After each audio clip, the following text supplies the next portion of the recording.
মুমিনের কম থাকলেও আমি বলি, কেউ যদি এসে বলে হুজুর একটু দোয়া করেন, খুব পেরেশানিতে আছি, আমি তার হাত চুমু খেয়ে বলি তোমাকে মোবারকবাদ, আল্লাহ তোমাকে ভালোবাসে।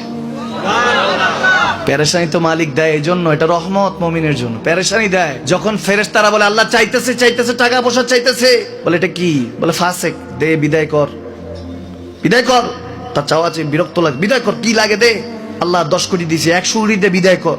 মুমিন যখন চাইতে থাকে আল্লাহ আমাকে কিছু লাগবে, যখন একটু করে চায় আমার মাটাকে সুস্থ করে দাও, বাবাটাকে আল্লাহ আমার স্ত্রীকে, আমার আমাকে একটু তৌফিক দাও, চাইতে থাকে মুমিন। আল্লাহ বলে যখন ফেরেশতারা দেখে মুমিন চাচ্ছে, দেরি করতে পারে না, তাড়াতাড়ি খাজানা নিয়ে দিতে নেবে, আল্লাহ বলে রাখোস না, এত তাড়াহুড়া কিসে? তার চাওয়ার মধ্যে তো প্রেম আছে, একটু চাইতে দেস না। থাকুক না মুমিন আর একটু পেরেশান, থাকুক না, থাকতে দেস না, একটু থাক, একটু থাক। পেরেশানিতে রেখে আল্লাহ মজা নেয়, মহব্বত নেয়, মুমিনের অন্তর থেকে খুশবু নেয়। আল্লাহর বড় মায়া, মুমিন যখন চায় আল্লাহ তখন মায়ার নজর নিয়ে তাকায়, হায় হায় আমার বান্দা, সুবহানাল্লাহ।